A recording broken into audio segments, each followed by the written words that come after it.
Cet hommage qui est rendu à Germaine Lacaze est un exemple de ces remises sur scène, c'est-à-dire que Germaine était très présente de son vivant.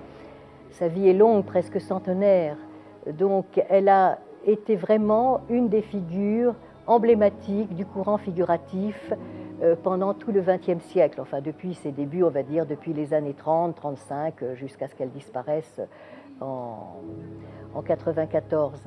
Donc elle est vraiment présente sur scène, sur une scène artistique, à travers les salons, très important, car elle sera régulièrement présente dans les salons, le Salon d'automne, les Indépendants, la Nationale des Beaux-Arts, mais aussi après la Deuxième Guerre, elle sera une des figures aussi très attendues du Salon des peintres témoins de leur temps. Et puis, elle est aussi présente dans les galeries, c'est-à-dire avec des expositions particulières, avec des expositions de groupe. Elle fait partie de cette génération, je vais citer quelques noms pour la situer et montrer combien Germaine Lacaze était justement une figure connue et reconnue.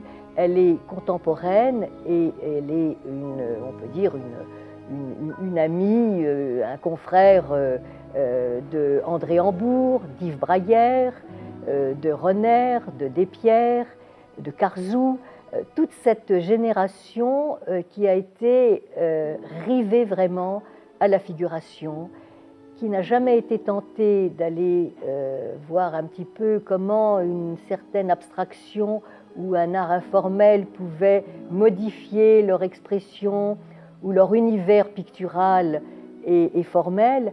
Et donc cette présence, Germaine Lacaze, elle l'incarne complètement. Et puis quand elle disparaît, eh bien progressivement, ce sont d'autres générations. Les galeries qui l'exposaient ne sont plus là, elles ont fermé, renouvelées là aussi par d'autres lieux, par d'autres galeries. D'autres critiques viennent, une nouvelle génération vraiment arrive, puis une deuxième génération. Et très vite, les années passent, les décennies s'enchaînent, et l'œuvre, progressivement, je dirais, elle ne s'éteint pas, mais elle se retire discrètement, pudiquement.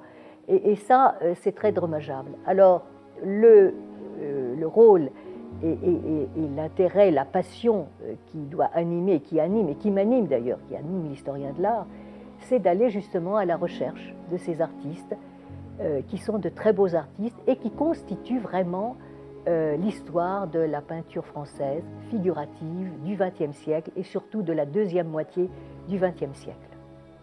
Alors cette exposition à la mairie du 5e, c'est un hommage et puis une reconnaissance. Alors Germaine Lacaze, elle s'inscrit dans un courant éminemment figuratif. C'est quelqu'un qui est très attaché au sujet et sa formation va d'ailleurs la confirmer dans cette option, dans ce désir de rester fidèle à la fois au paysage, aux objets familiers, quotidiens qui nous entourent, et puis aussi à la figure humaine. Alors elle débute avec une formation à Paris, aux Beaux-Arts, à l'École nationale des Beaux-Arts de Paris, où elle entre dans un atelier important qui est celui de Lucien Simon, qui est un grand prix de Rome. Et Lucien Simon est quelqu'un qui lui apprend, comme à ses autres élèves d'ailleurs, à composer, à dessiner, à savoir construire un tableau. Et ça, c'est la base de tout métier pour le peintre. Et Germaine Lacaze ne va jamais s'en départir. Seulement, ce n'est pas suffisant parce que ça ça l'enserre un peu dans un formalisme et dans un académisme peut-être, que très vite elle sent étouffant et elle aspire à autre chose. Donc elle va aller du côté du quartier de Montparnasse, où il y a des ateliers libres, ce qu'on appelle, et notamment l'atelier d'Émile Othon-Friez, qui est un atelier tout à fait ouvert, qui est toujours dans cette discipline du métier et de savoir peindre et de savoir aussi composer, pas seulement son dessin, sa composition, mais aussi sa palette.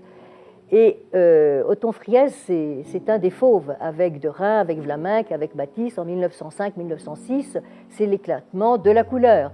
Et là, c'est la révélation, parce que c'est ce que cherche inconsciemment et intuitivement, c'est ce que recherche Germaine Lacaze, la couleur. Comment faire vibrer un tableau à partir de la lumière, et cette lumière qui va naître justement de la façon dont elle sait orchestrer ses couleurs.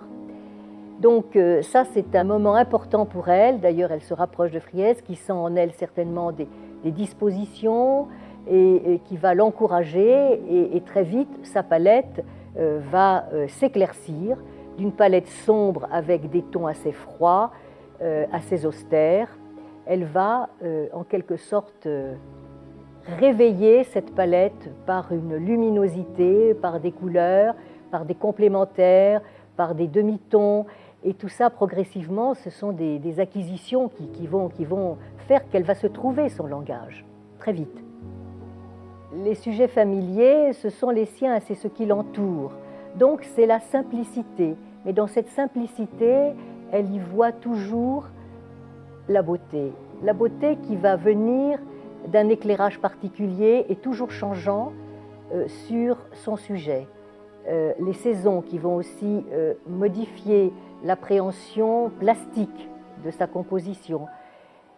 Et puis, il y a ce qui pour elle est essentiel, c'est cette sensation de transmettre, cette volonté de transmettre quelque chose de l'ordre du bonheur.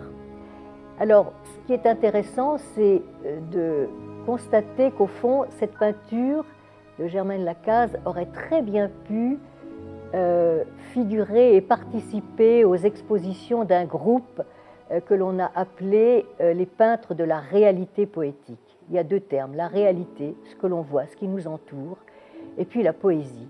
Et cette poésie, il revient justement à l'artiste, qu'il soit peintre, mais aussi qu'il soit poète, de nous transcrire par ces moyens qui sont pour le peintre la couleur et le dessin, de nous transmettre ce côté impalpable, ce côté éphémère, mais en même temps cette sensation d'arrêter quelque chose, parce qu'il faut bien le voir et le vivre. Donc la toile, tout de même, permet de fixer ce moment de bonheur et de joie visuelle. Et ça, Germaine Lacaze s'y est employée toute sa vie.